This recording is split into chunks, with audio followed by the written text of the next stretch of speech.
It was a normal weekday morning, the kind of morning where people rush to finish their errands before heading to work. Inside a crowded downtown bank, the atmosphere was tense but ordinary. Customers shuffled impatiently in long lines, some tapping their feet, others staring at their phones. The sound of cash counters clicking and printers humming filled the air. Among the people waiting quietly stood a man in a simple hoodie, baseball cap, and worn-out sneakers. He kept to himself, his posture relaxed, his face humble. Nobody seemed to notice him. To everyone, he looked like just another middle-class customer waiting his turn. Little did they know this man was none other than Manny Pacquiao, one of the greatest boxing legends in history. But here, in this bank, he wasn't a superstar. He was just another guy in line. A few counters away, a woman grew increasingly restless. She argued with the teller, her voice growing louder with every passing second. "How can you people be so slow? I don't have all day," she snapped, rolling her eyes dramatically. Other customers turned to look, whispering and shaking their heads at her rude behavior. When she finally noticed Manny standing a few feet behind, she smirked. To her, he looked like someone unimportant, maybe even poor. She stepped out of line, walked closer, and with a sarcastic laugh said loudly, "People like you don't belong in banks like this. You probably don't even have money here." The entire room went silent. Heads turned, a few people gasped softly. Manny didn't flinch. He simply offered a faint, almost apologetic smile, as if her words had no power over him. But the woman wasn't done. In a shocking move, she leaned forward and spat in his direction. The spit landed near his shoe. Gasps echoed through the bank. Everyone froze. A security guard stepped forward, ready to intervene. A mother covered her child's eyes. One man muttered under his breath, "Did she just spit on him?" The tension was unbearable. And through it all, Manny stood there, calm, silent, smiling gently, as if he carried no anger at all. Have you ever seen someone being insulted or disrespected, yet they stayed calm? What would you do if you were in Manny's place? Tell us in the comments, and don't forget to subscribe because tomorrow's story might inspire you even more. For a moment, the bank felt frozen in time. People stared at the scene in disbelief. A woman had just spat at a stranger, and not just any stranger. It was Manny Pacquiao, though almost nobody in the room had realized yet. The woman folded her arms and gave a mocking laugh. "What? You're just going to stand there and smile? Don't you have any self-respect?" She taunted. Whispers rippled through the line of customers. "Did she really just spit on him?" one man muttered. "She's gone too far," another whispered. A mother shook her head, hugging her child closer. The security guard, standing near the entrance, took a step forward. His hand hovered near his radio. "Sir, should I escort her out?" he asked cautiously, looking at Manny for direction. But Manny simply raised his hand gently, signaling the guard to stand down. His calmness was disarming. The woman, emboldened by his silence, grew louder. "Pathetic. People like you are the reason banks waste their time. Look at those shoes, that hoodie. You don't belong here." Her words sliced through the air. Some customers chuckled nervously, trying to hide their discomfort. Others shook their heads in disapproval, whispering things like, "She's too much," and "Why insult a stranger like that?" But still, Manny remained quiet.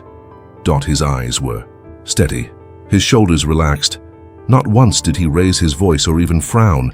Instead, he simply adjusted his cap, as though her words were nothing more than passing wind. And that silence made the tension even heavier. Everyone wondered, why isn't he reacting?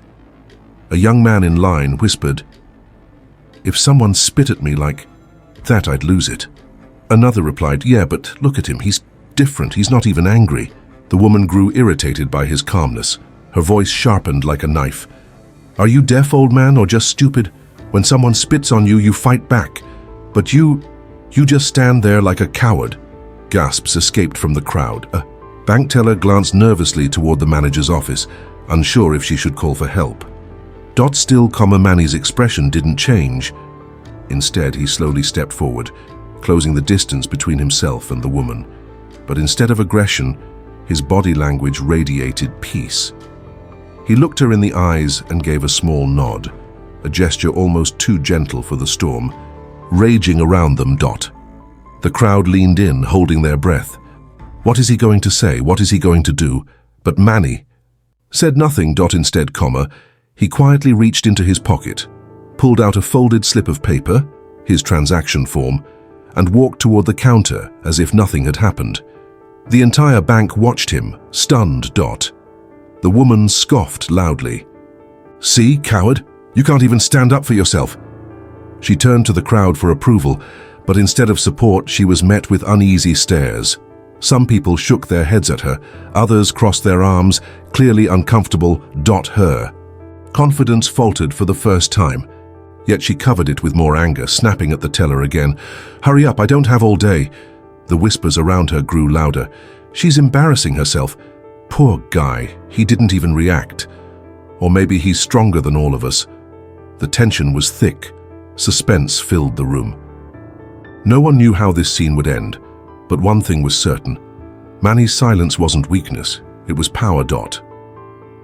And as the woman's arrogance echoed through the bank, Manny's calm presence only made the question stronger in everyone's minds. When will he finally respond? The silence in the bank was almost suffocating. People still stared, waiting for some kind of explosion. A man had just been humiliated, spat on, insulted, mocked, and yet he hadn't said a single word in anger. Everyone expected him to break at some point. And then Manny finally spoke. In a calm, steady voice, he looked at the woman and said, "Madam, are you okay? You seem upset. Did something happen?" The softness of his tone was so unexpected that even the security guard paused mid-step. The woman blinked, caught off guard. She had been ready for a fight, a shouting match, a scene. But instead she was met with kindness. She scoffed, trying to regain her arrogance. "Upset? Of course I'm upset. This bank wastes my time and people like you, standing around pretending like you belong here." Manny tilted his head slightly, as if considering her words. Then he asked another gentle question. "What makes you think I don't belong here?" The woman's face tightened. She pointed at his clothes. "Look at you. Those shoes are falling apart. That jacket looks like it came from a thrift store. You're clearly broke, and yet you walk in here like you're important. People like you just get in the way." Her words cut through the air, but Manny didn't flinch. Instead, he nodded thoughtfully, almost as if he agreed. Then he smiled softly and said, "Maybe you're right. Maybe I don't look important. But sometimes appearances don't tell the whole story." A murmur spread through the bank. Customers leaned forward, listening. The tension was no longer about the insult. It was about Manny's calm, almost fatherly way of handling the storm. He stepped a little closer, lowering his voice just enough so it felt personal, but loud enough for everyone to hear. "Tell me, madam, if you were in my place, being spoken to like this, what would you do?" The question hung in the air like a mirror. For the first time, the woman's eyes shifted away. She stammered slightly. "Well, I wouldn't just stand there like you." Manny nodded again, respecting her answer. "I see. That's honest. But let me ask you something else. What if the person standing in front of you was having the worst day of their life? Would you still treat them the same way?" The woman blinked. She hadn't expected such questions. Her lips trembled slightly as she struggled to respond. Manny's voice remained calm, but now it carried warmth, the kind that digs beneath pride and touches the heart. "Sometimes we all carry heavy burdens, and sometimes the people who smile the least are the ones hurting the most, don't you think?" The room went silent again, but this time it wasn't because of anger, it was reflection. Even the tellers paused in their work, listening. The woman tried to hold on to her pride. "You don't know anything about me. You don't know my life." Manny nodded respectfully. "You're right, I don't. But I'd like to, because every person has a story, and maybe yours is harder than most." For a brief second, the woman's eyes softened, just a flicker of vulnerability before she quickly masked it with a scowl, but the crowd noticed. They saw that Manny's words were breaking through the walls she had built. He stepped back slightly, giving her space, and turned his attention to the others in line. "What do you think?" he asked the crowd softly. "If you were in her shoes and life had been unfair to you, would you be able to stay kind?" The question wasn't just for them. It was for the viewers too. What would you do if someone insulted you publicly? Would you fight back, or would you stay calm like Manny? Write your answer in the comments, because your story might inspire someone else today. The woman crossed her arms, defensive again, but her voice cracked slightly as she muttered, "You talk too much. People like you don't understand struggle." And that was the opening Manny had been waiting for. He didn't argue, he didn't defend himself. Instead, he simply said, "Then help me understand. Tell me about your struggle." The bank grew quieter than ever. The crowd leaned closer. The woman froze, her lips pressed together. For the first time, her anger seemed to falter under the weight of her own pain. And just like that, the door to her hidden story began to open. The woman stood frozen. Manny's calm question, "Then help me understand. Tell me about your struggle," had pierced through her armor of arrogance. The bank had gone so quiet you could hear the faint whir of the ceiling fan above. Everyone waited. Would she open up or shut down again? For a long moment, she avoided his gaze. Her chest rose and fell sharply as if she were fighting something inside herself. Finally, with a shaky breath, she muttered, "You wouldn't understand. People like you. You don't know what it feels like to lose everything." Manny didn't move, didn't push. He simply nodded, his eyes soft, inviting her to continue. And slowly, "She did? I used to have a husband," she began, her voice cracking. "We built a small store together, nothing fancy but enough to feed our 2 kids. We worked every day, side by side, but then..." She stopped, swallowing hard. Her eyes glistened. "Then he got sick. Cancer. We sold everything to pay for his treatment, the store, the car, even my wedding ring. And still, it wasn't enough. He died 2 years ago." A ripple of sympathy swept through the crowd. Customers who had been whispering judgments earlier now lowered their eyes. Even the bank teller pressed her lips together tightly, holding back emotion. The woman continued, her voice growing louder, not in anger this time, but in pain.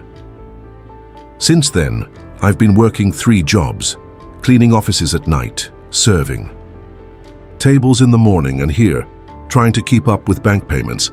Every month I'm drowning in debt. Every month they threaten to take away the little I have left.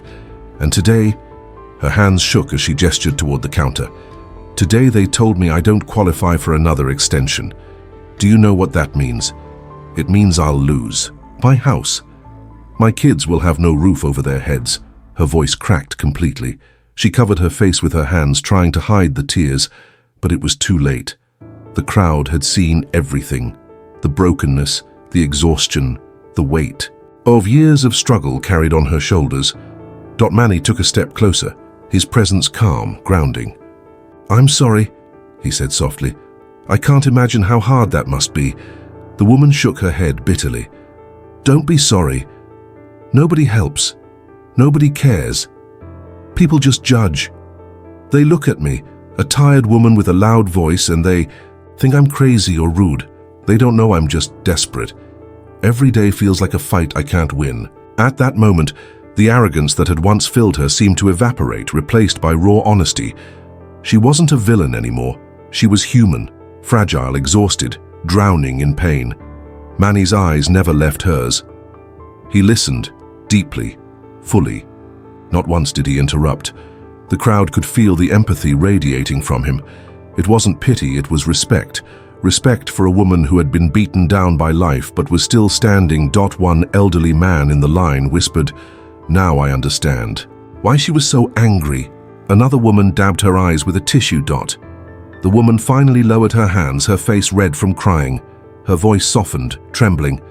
"I didn't mean to spit on you or insult you. I don't know how to carry this anymore. Sometimes I hate everyone. Sometimes I hate myself." Manny's expression didn't change, but his eyes carried a quiet strength. He said gently, "No one deserves to be treated the way you've been treated by life. But remember this, carrying pain doesn't mean you have to pass it to others. You're stronger than you think, stronger than even you realize." Hermione, Woman's lips quivered.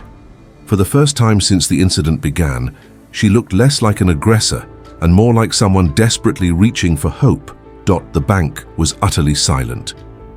Everyone present could feel it. The shift. The arrogance was gone. What remained was truth, pain, humanity. And as Manny stood there, listening with all his heart, the audience watching this story unfold, both inside the bank and later on, screen, couldn't help but feel their own hearts melt. Because they had just witnessed something powerful, the hidden story of someone who looked like a villain, but was really a victim of life's cruelty. The woman's voice faded into trembling. Silence. The bank, once filled with whispers and tension, now felt heavy with empathy. People who had judged her a few minutes ago were quietly wiping tears or lowering their eyes in shame. But Manny wasn't finished. He had listened to her story with compassion, and now he wanted to understand it fully. He turned toward the bank staff. "Is what she's saying true?" he asked gently, looking at the manager behind the glass office. The bank manager, a middle-aged man in a suit, stepped forward, nervously. He cleared his throat and said, "Yes, it's true, this woman has been struggling for years. She has never missed a payment, no matter how late she worked or how many jobs she took, but the rules are the rules. Her loan extension was denied because her income isn't enough to qualify anymore." The crowd gasped. One customer whispered, "So she really is doing everything she can." Another nodded. "And she's still drowning in debt? That's heartbreaking." The woman looked down at the floor, ashamed, as if her life had just been put on display for everyone to judge again. But this time, instead of criticism, she received sympathy. One of the tellers spoke up softly, her voice trembling. "She comes here every month, sir. Always tired, always stressed, but always polite to us. Today was the first time I saw her lose control. Honestly, I don't blame her." The security guard, who had earlier been ready to escort her out, now shifted uncomfortably. "I've seen her cleaning offices near my shift at night," he admitted. "She works hard. She's not lazy, not at all." Whispers swept through the room again, but now they carried a different tone, one of shock, guilt, and compassion. Manny nodded, thoughtfully, his eyes never leaving the woman who stood frozen, tears streaking her cheeks. He turned back to the crowd and asked softly, "Do you see now? Sometimes the person who looks the angriest is actually the one carrying the heaviest burden." The words hit everyone deeply. A hush fell across the room. Then Manny looked at the woman once more. His voice was steady, calm, but full of warmth. "Madam, you've been fighting battles most people here can't even imagine. And still you've kept going. That makes you strong, stronger than you think." The woman shook her head, sobbing. "Strong? I don't feel strong. I feel broken. Every day I just want to give up." The crowd stirred uncomfortably. Some customers wiped their eyes. A young man in line whispered, "She reminds me of my mother." Another replied, "Me too, so many people are like her, but no one notices." Manny remained calm, but his presence seemed to grow larger, more powerful.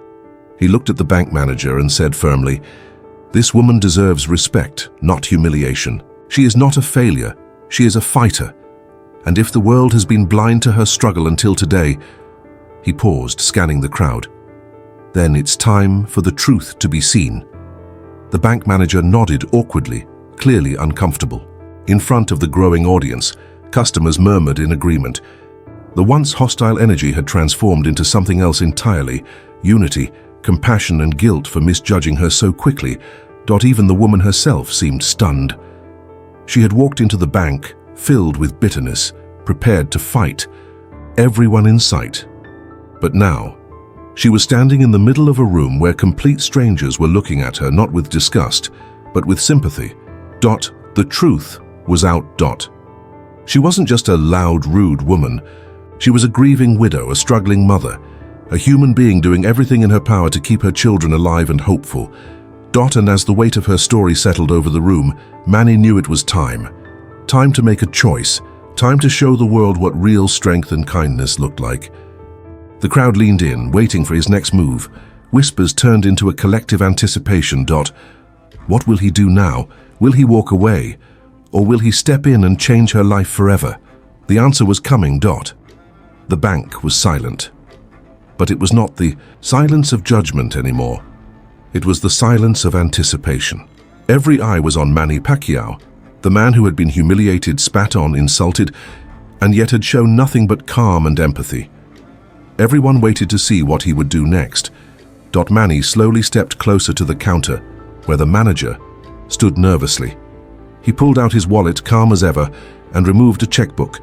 The scratching of his pen against paper was the only sound in the room.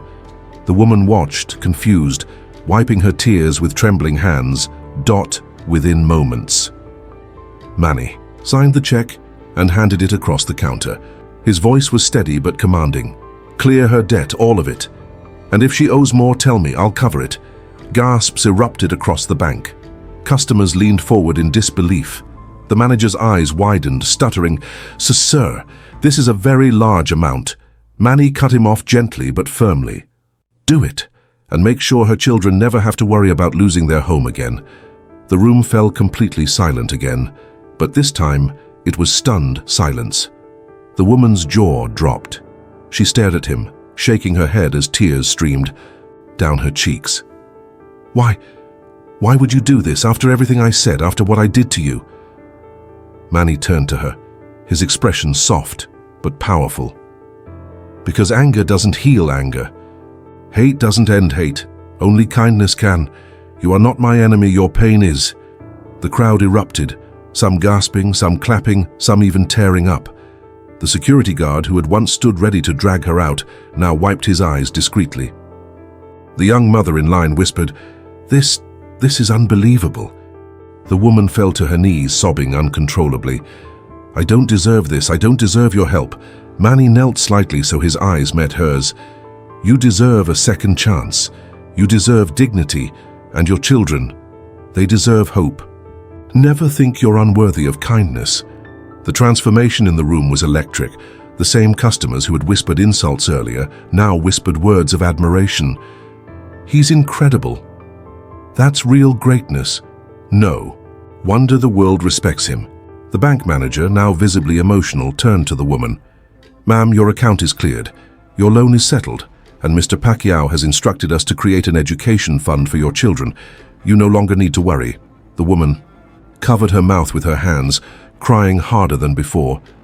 The arrogance that had once fueled her was gone, replaced by pure gratitude and humility. She tried to kneel and kiss Manny's hand, but he gently stopped her. "Don't bow to me," he said softly. "Just promise me something. The next time life pushes you to the edge, don't let anger take over. Let kindness guide you, even when it's hard." The entire bank applauded. Some clapped, some cried, some just stood frozen, stunned at what they had witnessed. A few even recorded the moment on their phones, knowing they were witnessing something extraordinary. The woman, still trembling, whispered through her tears, "I will never forget this. I will never forget you." Manny simply smiled, pulled his cap lower on his head and quietly said, "Remember, respect costs nothing, but it can change everything." The crowd erupted in cheers, and for the first time that day, the woman smiled through her tears. The transformation was complete, not just for her, but for everyone watching. And deep down, every person in that bank and every viewer of this story knew they had just witnessed something unforgettable. The applause in the bank slowly faded, but the energy remained electric. Customers looked at one another, shaking their heads in awe. What they had just witnessed was more than an act of generosity. It was a lesson in humanity. The woman still knelt on the ground, her body trembling. She wiped her tears, but more kept flowing. Finally, she managed to stand, though her legs were weak.